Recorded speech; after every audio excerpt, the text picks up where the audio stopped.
아주 먼 은하계의 별은 어떻게 생겼는지 궁금한 적 있으세요? 연구원들은 일반적으로 가장 밝은 별들만 볼 수 있기 때문에 수집한 데이터로 이 별들이 우리 은하계에 있는 별들과 크기와 무게가 비슷하다고 생각했어요. 하지만 우리 주변 우주를 탐사하는 건 어려워요. 다른 은하계의 별을 연구하는 건 마치 나뭇잎 위를 기어다니는 작은 개미를 관찰하는 것과 같죠. 쉽지는 않았지만 새로운 멋진 모델을 통해 먼 은하에 대한 더 많은 정보를 찾을 수 있었어요. 연구진은 대형 망원경을 사용해서 14만 개의 은하에서 나오는 빛을 연구했고 그중 일부는 지구에서 수십억 광년 떨어져 있어요. 그들은 먼 은하의 별이 우리 은하보다 대부분 더 크다는 걸 깨달았어요. 더 무겁기도 하고요. 별의 질량을 아는 건 중요해요. 우주에 대해 많은 것을 알려주기 때문이죠. 예를 들어 별의 질량을 변경하면 생성되는 블랙홀과 초신성의 수 또한 변경돼요. 은하는 별들의 대가족과 같아요. 그리고 우주 전체에서 볼 수 있는 흥미로운 패턴이 있죠. 가장 큰 은하는 새로운 별을 더 이상 만들지 않는 반면 작은 은하는 항상 새로운 별을 만들어내요. 지구 밖의 무게와 질량은 까다롭습니다. 행성, 별 또는 기타 우주 물체를 그냥 저울에 올려놓을 수는 없어요. 일반적으로 체중계는 지구의 중력이 사람을 얼마나 강하게 잡아당기는지를 측정해요. 지구에서는 몸무게가 68kg이라고 가정해봅시다. 하지만 지금 목성으로 순간이동할 수 있다면 같은 저울에 갑자기 172kg이 표시돼요. 마법처럼 살이 찐 건 아니니까 걱정하지 마세요.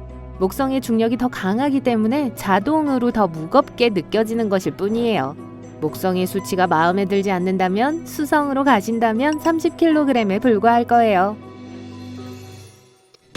질량과 중력은 서로 연결되어 있어요. 정확히 어떻게요? 중앙에 회전목마가 있는 놀이터가 있다고 가정해보죠. 회전목마가 얼마나 무거운지 알고 싶지만 회전목마를 올려놓고 확인할 수 있는 마법의 저울이 없어요. 대신 친구들을 초대해 회전목마를 타게 하세요. 친구들이 회전목마에 올라타서 빙글빙글 돌기 시작하면 회전 속도가 빨라질수록 회전목마에 올라타기가 더 어려워지는 걸 알 수 있어요. 이건 회전목마가 꽤 무거워야 한다는 걸 말해주죠. 천문학자들도 우주에 있는 천체에 대해 비슷한 실험을 해요.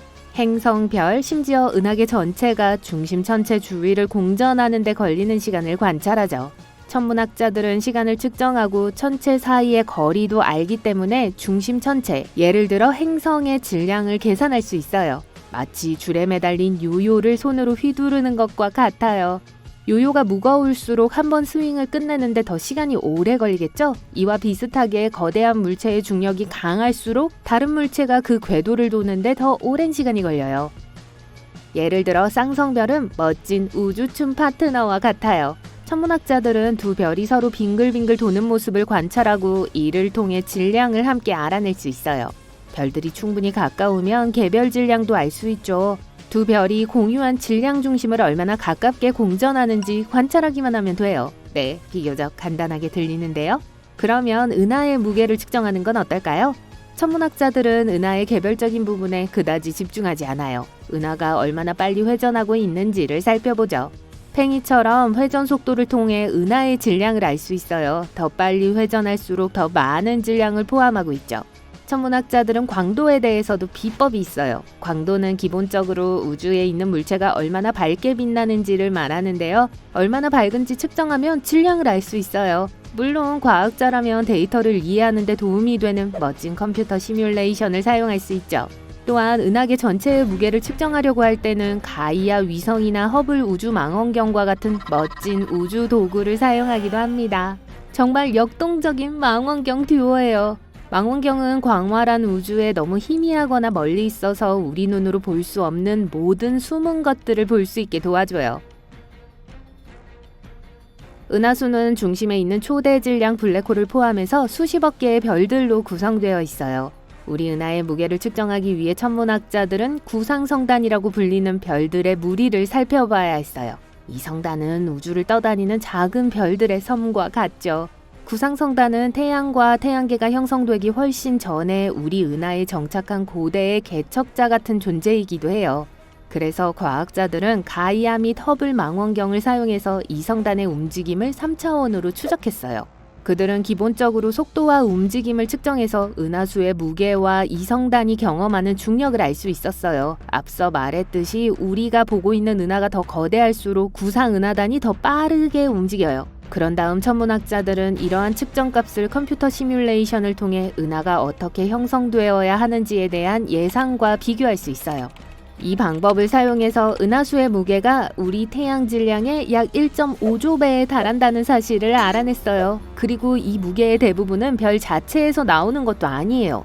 별은 극히 일부분만 구성하고 대부분은 암흑물질입니다. 암흑은 우리가 볼 수 없는 신비한 힘이지만 은하를 하나로 묶는 데 중요한 역할을 해요. 이것을 과학에서 암흑이라고 부르는 건 빛이나 우리가 감지할 수 있는 다른 형태의 전자기 방사성과 상호작용하지 않기 때문이에요. 하지만 그 효과는 볼 수 있죠.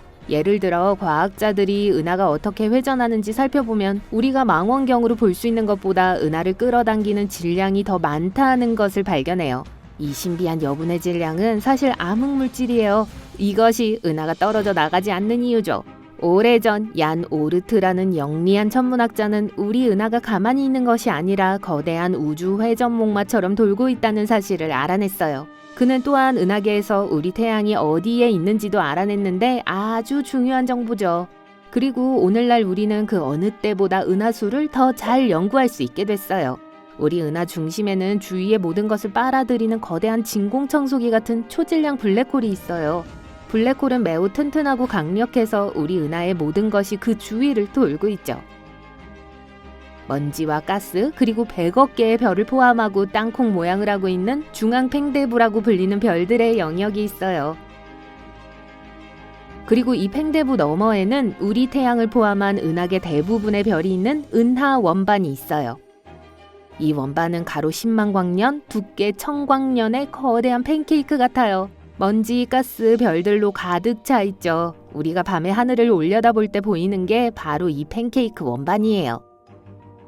이 팬케이크 디스크의 별들은 은하수 중심 주위를 공전하며 나선형 팔이라고 불리는 4개의 소용돌이 치는 물줄기를 형성해요. 이 팔 안에는 별, 먼지, 가스가 더 빽빽하게 들어차 있어요. 마치 교통량이 많은 대도시처럼요. 때때로 도로가 너무 혼잡해져서 차들이 느리게 움직이죠. 이 나선형 팔은 우주의 교통체증과 같아요. 가스와 별들은 이 팔에 모여서 더 느리게 움직여요. 그래서 밀도가 높은 나선팔을 통과하는 물질은 결국 압축돼요. 그리고 은하의 가스와 먼지가 압축되면 자체 중력에 의해 붕괴되기 시작해서 새로운 별을 형성하죠. 나선팔에 있는 별들이 팽대부에 있는 별들처럼 은하의 다른 지역에 있는 별들보다 더 젊은 이유가 바로 이거예요. 은하수 디스크는 평범하지 않아요. 가운데를 중심으로 회전하면서 물결이 일렁이는 팽이처럼 흔들려요. 이 잔물결은 별보다 훨씬 느리게 움직이고 중심 주위를 완전히 한 바퀴 도는데 최대 7억 년이 걸려요. 과학자들은 이러한 뒤틀림과 파문이 아주 오래전에 우리 은하와 다른 은하 사이의 충돌로 인해 발생했을 수 있다고 생각합니다.